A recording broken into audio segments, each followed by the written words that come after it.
The day I gave birth, my husband's father walked into the hospital room and declared, "I'll be raising this baby, not you." My husband nodded and said, "Dad knows best." I pretended to agree until I pulled out a paper and said, "Then you won't mind seeing what the judge thinks." Their smiles vanished as the truth hit them. The day I gave birth was supposed to be the happiest of my life. After hours of grueling labor, I finally held my baby girl, Lily, in my arms. Her tiny fingers wrapped around mine, and I felt an overwhelming surge of love and protectiveness.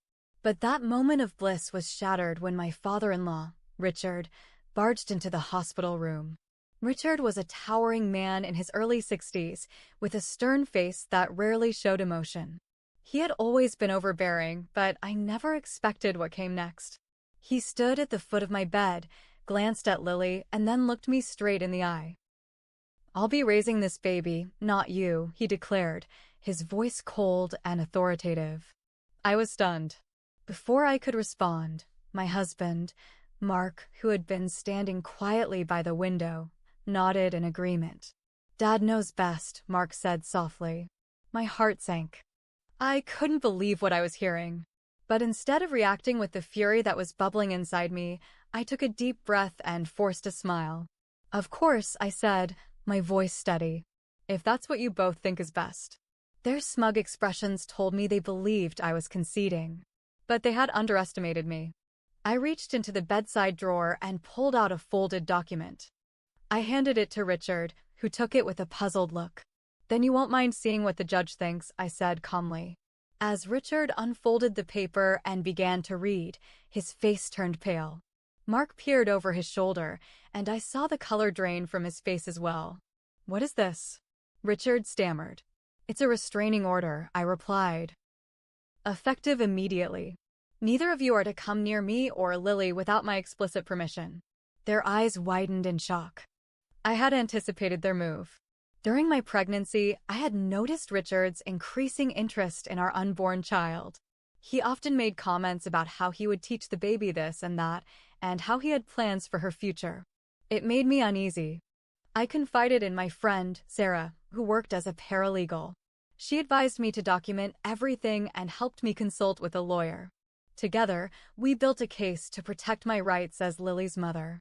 "You can't do this," Mark said, his voice shaking. "I can and I have," I said firmly. "The court takes the well-being of a child very seriously. Given the evidence of your father's controlling behavior and your complicity, they granted the order." Richard's hands trembled as he gripped the paper. "This is outrageous," he barked. "What's outrageous," I shot back, "is thinking you can take a newborn from her mother. I carried her for 9 months. I went through labor. And you think you can just take her away? Over my dead body." Mark stepped forward, trying to placate me. "We just thought. You didn't think," I interrupted. "Neither of you did." "But I did. And I won't let you control me or my daughter." The nurse, hearing the commotion, entered the room. I turned to her. "Please escort these men out," I requested. "They are not welcome here." The nurse nodded and called for security. Richard and Mark were too stunned to resist as they were led out of the room. Once they were gone, I held Lily close to my chest, tears streaming down my face. I had stood up to them, but the emotional toll was heavy. I knew the battle wasn't over, but I was prepared to fight for my daughter's safety and well-being. Over the next few weeks, I focused on recovering and bonding with Lily. I changed the locks on our home and installed a security system. I also filed for divorce from Mark. His betrayal was too deep to mend. Richard tried to contest the restraining order, but the evidence was stacked against him. Witnesses, including Sarah and some of my neighbors, testified about his controlling nature and past incidents that showcased his temperament. Mark reached out multiple times, apologizing and begging for another chance. But I couldn't trust him. He had chosen his father over his wife and child.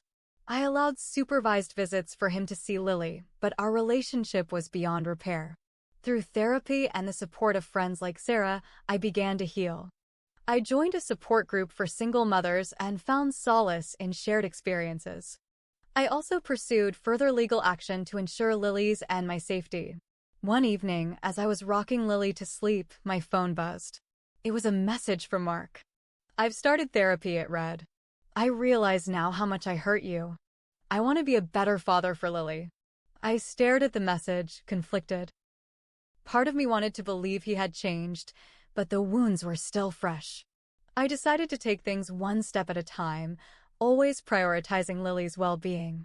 As the months went by, I built a new life for us. I found a job that allowed me to work from home, ensuring I could always be there for Lily.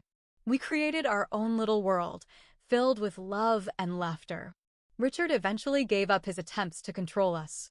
The restraining order remained in place, and he knew better than to cross that line again. My experience taught me the importance of standing up for oneself and the lengths a mother will go to protect her child. I learned that family isn't always defined by blood, but by those who stand by you in your darkest hours. And as I watched Lily grow, I knew I had made the right choices. She was safe, loved, and free from the toxic influence that once threatened to overshadow our lives. A few months passed.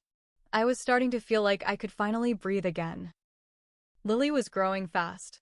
Her eyes followed me everywhere, and her little giggles filled our small apartment with life.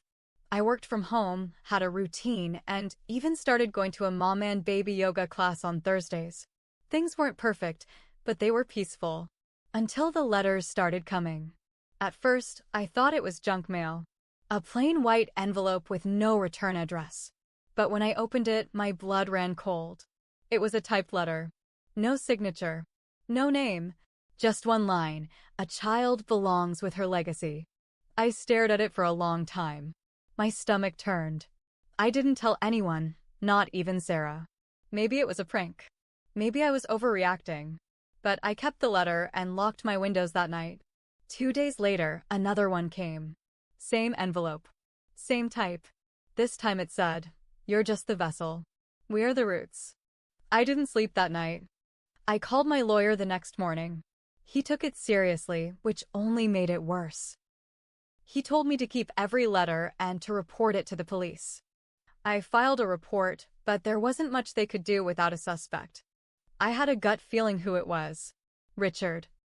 This was a message. Someone had been in my home. A week later, I saw Mark in the parking lot of my building. I hadn't told him where I moved. He looked thinner, older somehow. I picked up Lily and held her tight. "Hey," he said. "I've been trying to reach you." I didn't answer. I just stared. He sighed. "I just want to talk." I swear I didn't know what Dad was doing. I thought we were just making plans, you know. I laughed. A dry, bitter sound. "You agreed with him, Mark. In that hospital room, you agreed." "I was scared," he said. "I thought Dad could help." "I was wrong. I'm in therapy now. I've changed." I looked at Lily. Her tiny face pressed into my chest. Then back at him. "I don't trust you. And I don't forgive you." He nodded slowly. "I get it. But I need to warn you. My dad, he's not letting this go." There it was. The real reason he came. He's talking about lineage and bloodline, like it's some royal family crap, Mark continued. He's been going to these meetings. I don't even know what they are. But it's weird. It's not just about Lily. It's bigger. That word, meetings, made my skin crawl. I told Sarah everything. She pulled some records. Richard had made donations to a group called the Heritage Alliance. A private group. Very little online about them. But what we did find. They were extreme. They believed in pure family lines and patriarchal restoration. I wanted to scream. This wasn't just about a grandfather wanting to babysit. This was some twisted idea of legacy and control. Then the court papers came. Richard had filed for grandparents' rights. He was petitioning the court to gain legal visitation, or worse, shared custody. It was official. This was war. I was still reeling from the court papers when something else happened, something I never saw coming. I got a letter in the mail, but it wasn't like the others. This one had a return address. A law office. Inside was a copy of a life insurance policy. Mark's name was on it. The beneficiary? Richard.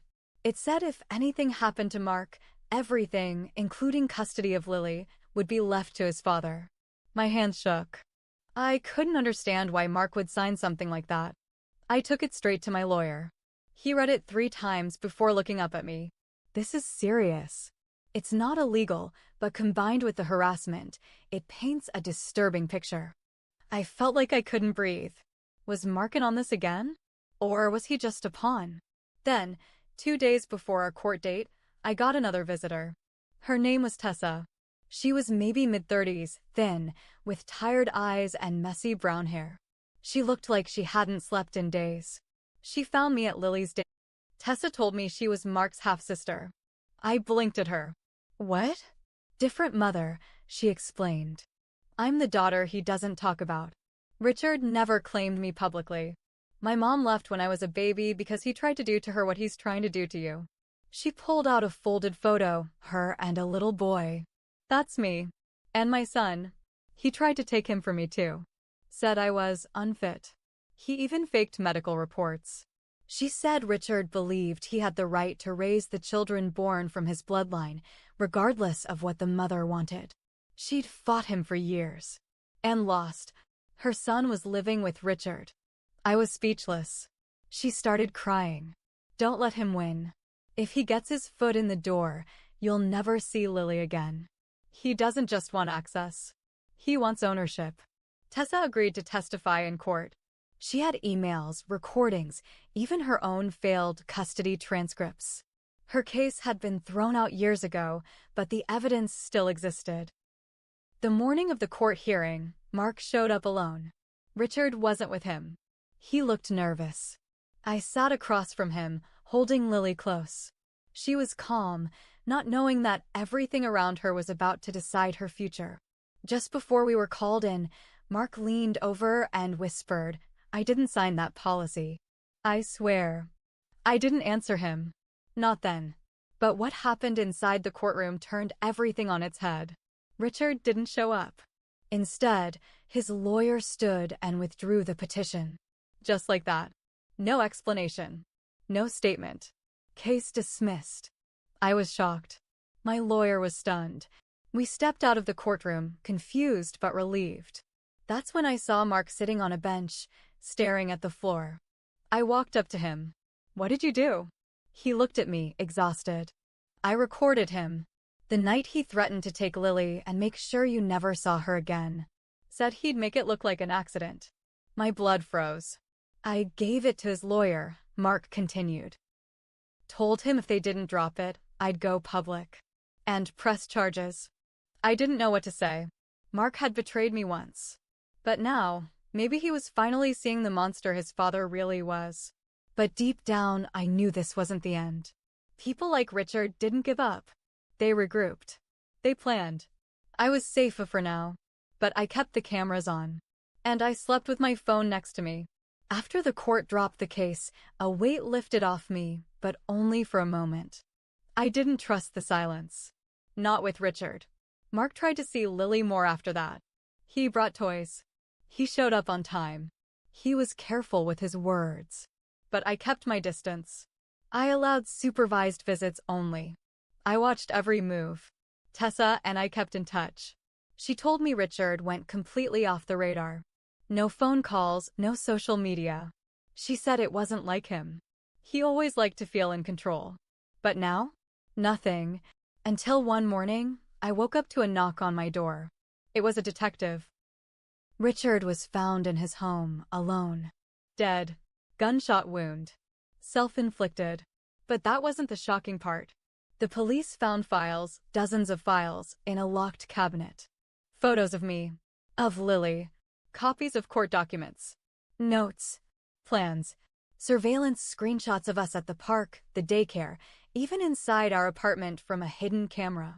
They also found a written manifesto, his plan to gain full custody, take Lily out of the country, and raise her under a false identity. My stomach turned. They said Mark's recording probably pushed him over the edge. That and the failing lawsuit. He lost control. And that's when he broke. I thought I'd feel safe. Relieved. But instead, I felt angry. Angry that it went this far. Angry that no one had stopped him years ago. And angry at myself for ever letting him near my daughter in the first place. After the funeral, which I didn't attend, Mark asked to talk. I agreed. One last time. He sat across from me in the park, watching Lily chase birds. I didn't know he was capable of that, he said. I should have listened to you. You didn't just ignore me, I said. You agreed with him. You backed him in that hospital room. I was scared, he whispered. I thought he had power. Money. I didn't want to lose everything. You lost your family, I said. That was the real cost. He looked down, eyes full of regret. I stood up. You can still see Lily, but it'll always be supervised. And if you try anything, I won't hesitate to cut you off. I understand, he said. Then he looked at me and added, he hated strong women. You scared him more than anyone else. I didn't respond. I didn't need to. I walked away with Lily in my arms, her head on my shoulder. We passed a bench where an old man sat reading a newspaper. I glanced at him. Just a man. But for a second, my heart jumped. That was Richard's legacy. Fear. Control. Shadows that lived long after he didn't. But I made a promise that day. Right there in the middle of that ordinary park, no man would ever own my story again. Not Richard. Not Mark. Not anyone. And if they tried, they'd better hope they never saw what I'd do next.